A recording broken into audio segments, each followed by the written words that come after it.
Okay guys, magandang umaga at welcome back naman po sa ating channel at sa ating panibagong video. May gagawin tayo ngayon isang headlight at ang problema nito ay ayaw mag-ilaw. Ayan o.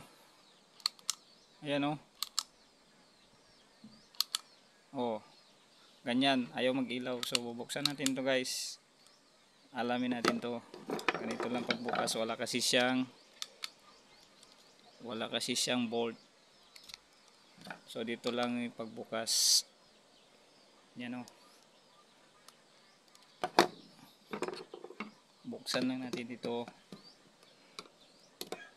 Okay guys, habang binubuksan natin to, kung napadaan ka lang sa channel ko o bago ka pa lang sa channel ko, please like and subscribe para lagi kang updated sa mga next videos na ilalabas ko. Okay guys, check muna natin siyempre una-una yung kanyang battery. And guys, gamit tayo digital tester. Lalagyan lang natin ng ilaw. At i-check natin guys yung ating voltahe kung malakas din para siya. Ayan guys, napakalakas talaga, nasa 3.7 volts. So good naman yung ating supply guys.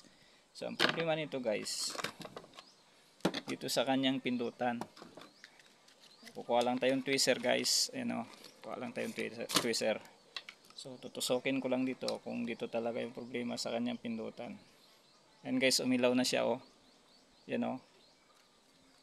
Yan. So dito ko lang guys tinusok sa may pindutan o. Taba. Dito banda o. Yan o. So yan ang problema. Dito yung problema sa kanyang pindutan. So paano aayusin yan ng madalian? O halimbawa wala tayong pampalit. So ganito lang. Tatanggalin lang natin to yung kanyang motherboard. Wala pa tayong pampalit. So lalagyan lang natin ito yung kanyang pindutan ng contact lenser. Ito meron tayong contact lenser.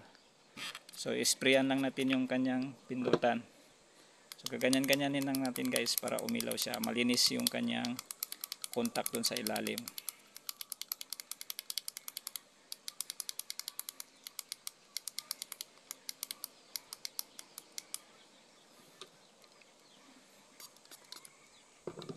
So guys, ginamitan lang natin ng contact lenser.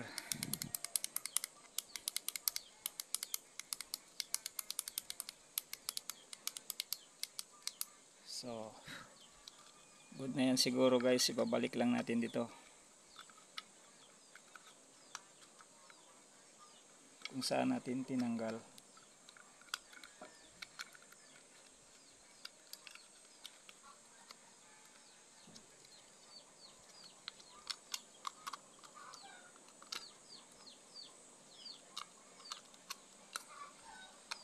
So subukan natin guys kung ilaw na ba siya. Ayan guys, so umilaw na siya. So good na siya guys. So pindutan lang guys yung kanyang problema.